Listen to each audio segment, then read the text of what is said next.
Hey, Dr. D here. Listen, everybody's talking about a trade war, but nobody's talking about what you can do to protect you and your family from the effects of this idiocy and ridiculousness that we're all getting involved in. Now, I've got an article I wrote over on our Substack under Jeff Donaldson, and I've got a podcast episode up on our podcast Inside My Canoe Head that talks about this in detail, whether you like the written or the audio format.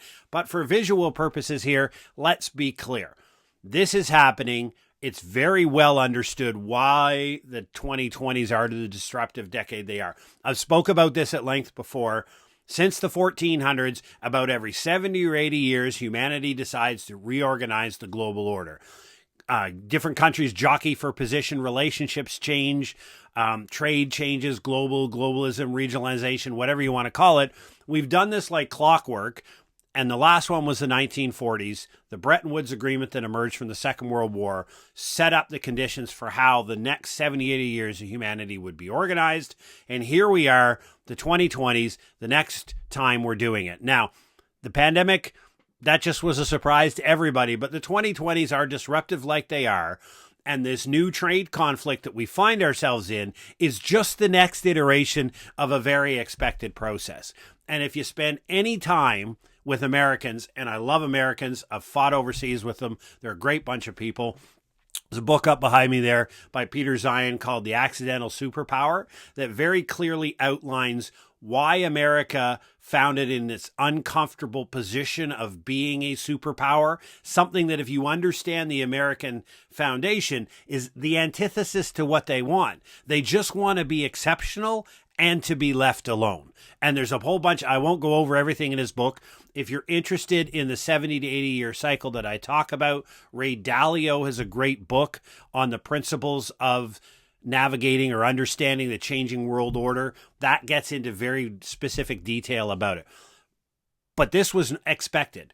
When we looked at the second half of the second term of Bill Clinton, and definitely the intention of George Bush when he came in, was to bring America back to the isolationists. Well, then they had something called 9/11 happen. The Americans got punched upside the head. And when you do that, you F around and you find out, right? Well, the world did what happens when you punch America, just like the certain country did in 1941 in the Pacific. That changed the structure. But in the end, America is always just trying to be on its own. It has a few very close friends, and it just wants to be exceptional and left alone. They didn't come into the First World War until 1917. And they didn't come into the Second World War until they had to. Otherwise, Europe was burning and they were fine, right? So this is America in a different methodology, in a different way, really just returning to what it was. Now, what does that mean for you and your family? And that's the big question, right? Because as much as we're all pissed and angry at everything that's going on, what do we control? Sweet nothing. That's what we control. We can't tell the politicians to change their mind. All of the different trade organizations and different corporations for which we work or we're employed or in some type of integrated industry, they're all going to make decisions that we don't agree with, that we think is ridiculous and dumb, but those decisions are going to affect your family, right? You can get mad. You can be a keyboard warrior. You can be a petulant toddler in the grocery store pounding your feet on the ground. None of that changes the world. So the choice that you're faced with is to choose to exist and thrive in the world in which you find yourself, irrespective of whether you agree with it, or you can sit in the corner and whine that the world doesn't look like the way you want it to. So if you want to move your family forward and you want to protect your family in a trade conflict that you have no say over, 3 things you need to concentrate on. Number 1, attitude. You have to become happy and joyful in uncertainty. You have to be comfortable with operating with uncertainty, understanding that changes are going to be normal, and some of them are going to be significant, and they're going to be made on very short notice, and you're going to have to be happy with that. Nobody said you enjoyed it, but you're going to be happy and comfortable with making shifting changes with your family here, there, and everywhere. It's all about attitude. We would all prefer a world where you have a nice, stable job and a nice, stable income.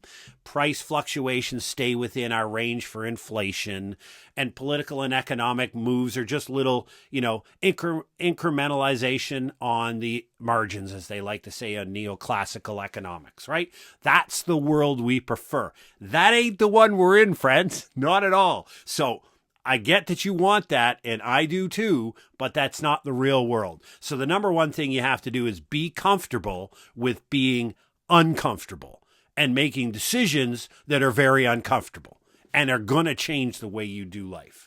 The second one is your income. We all have to earn an income from whatever source you have, wherever it comes from, right? You have to understand the extent to which your family's income is exposed to international trade, the extent to which the industry you're involved in requires inputs that do cross an international border and then can influence. Once you understand that exposure, you need to understand what your employer intends to do, right?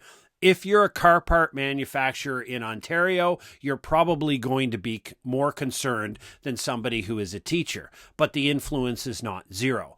What does your employer intend to do to navigate the coming disruption? Because this is not going away. This is not going away whatsoever. So what does your employer intend to do? Do they intend to expand into new markets? Do they intend to shrink production? Do they intend to move production? Have they even thought about a plan? Maybe your question initiates that idea and discussion. But all you're doing is drawing information. You're drawing more and more data to help you inform, to understand the risk at which you are exposed in your income. But to protect that is always the pivot plan. And we talk about this in my book, Book One, Preparedness Simplified, Book One, The Beginning. It's available on Amazon and in the course on my website, www.preparednesslabs.ca, on adopting a prepared life. We talk about your economic pivot plan. It's one of your trifecta of preparedness plans that every family should have. And it simply means, what is your intent when you get fired tomorrow, right? Everybody leaves the current job. You're going to die, you're going to quit, you're going to retire, or you're going to get fired. Everyone's leaving the job they're in. You hope that you get to leave on your terms, when you want to go, in the way you want to go. But let's be real, that's not always how it works, right? So when you're brought into the office tomorrow and fired, you did nothing wrong. Changes in the industry, it could be economics, it could be trade, it could be any number of factors. What exactly is your plan when you get fired tomorrow? What do you intend to pivot to? How do you intend to replace that income for your family? What job, what industry, what level of training is required? How are you going to get that training? All of that is required in these days of uncertainty to protect and insulate your family. And nobody's doing it for you. As Mel Robbins says in her previous book, No One's Coming to Help You, and in her latest book, Let Them Theory, it's all about the idea that nobody is. Nobody's going to come rescue you. Nobody's going to cut you checks when you get fired to pay your bills. So what is it that you intend to do when you get fired? Nobody wants to think this way, right? Nobody gets out of bed and thinks this way. Well, guess what? Welcome to the economics of a trade war. You're in the middle of it, whether you want it to be or not. So these are just things that cost no money, plans for you to think through, and strategies to put in place to reasonably protect your income by having a plan for what happens when you get fired. And then there's your expenses, right? Obviously, you're going to see considerable price fluctuations across food and a whole bunch of other sectors. And I love the idea of buying Canadian, buy American, depending on what your context is, right? That's great. The reality is, pretty much all manufactured food and household products in North America are owned by 6 companies, and they're all American. So the fact that you can buy a certain product that says made in Canada on it, the number one shareholder, or the number one shareholder, if you combine 3 or 4 of them together, are probably American companies. So yeah, it's a Canadian company. It's got a flag on it. It's made with Canadian products by Canadians in a Canadian factory. But guess who the shareholders are? They're all American, right? So set that whole idea aside. What I'm trying to say is, look for those areas where you can mitigate price fluctuations by buying from industries that are not exposed to the international trade market. It's not easy to do. It's very simple. In my case, for example, we use, my family, all of our fruit, vegetables, and meat are all procured from local farms within about 100, 150 miles of my house, right? So California and Florida and Mexico could simply stop producing food and I could care less. That's just something we've done naturally to insulate against external shocks. But especially in these situations, you just stop buying things that come across a border. You stop buying things that are manufactured. I've always said it all online. Hold up a bag of frozen French fries and hold up a bag of potatoes. The potatoes is food.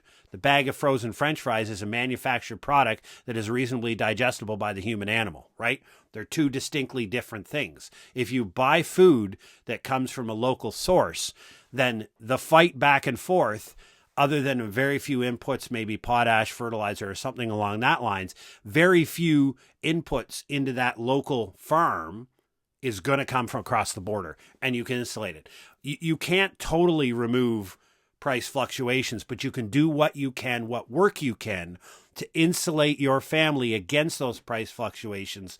But the attitude and the flexibility that we talked about earlier was your ability to say, this price is going up. We're done with that. We're just done with it. We're off to this other thing where the price fluctuation is next. That's your ability to be flexible. Think about it. What's in your control? Your attitude, number one, you got to want to fight in this, right? You got to want to be successful, right? And I don't care what you think about it. I don't care how pissed you are. I don't care how angry you are. Nobody cares how angry you are. If you want your family to be as successful as possible in this, you've got to adopt the attitude that you are comfortable with uncertainty. You've got to protect that income and understand its exposure to the greatest extent possible and have a strategy and backup. I call for a minimum of 5 lines of income. I've got a great podcast episode coming out on the 14th of February on the gig economy to talk about that. We'll set that one aside for now. And then your expenses. Remember, some of your expenses are going to go up and down like a sine wave, and there's nothing you can do about it. Consider focusing on the ones that are necessary for your foundation and how you live your life, that are within your control. And the last thing I'll say is you're not alone. You're not alone. Humans are tribal species, right? We love other humans. We thrive in groups and we die individually. So you're sitting down, you and your spouse, smart people. You got some older children like I do, really smart people, right? Well, you're sitting in a neighborhood of 100 other families. Imagine if you started getting groups of people together to talk about it. Think of the intellect that would be brought, the ideas that would be brought to a discussion. How do we do this? How do we insulate our community against the effects of a trade war? How do we insulate our incomes in this area against those effects? What are the ideas? As you bring more and more people together, you get a broader scope and depth of ideas. We foster, we thrive in community. So build those social networks, build those local communities, sit down and have those discussions. But remember, in the end, you can be as cheesed off as you want. Nobody cares. It won't make a difference. The only thing you can do is take real and actual strategies to help your family with no guarantee of success, but it's a heck of a lot higher probability than sitting around and pounding your feet like that petulant toddler that you don't like what's going on and somebody has to come and fix it. Because guess what? They're not. It's up to you.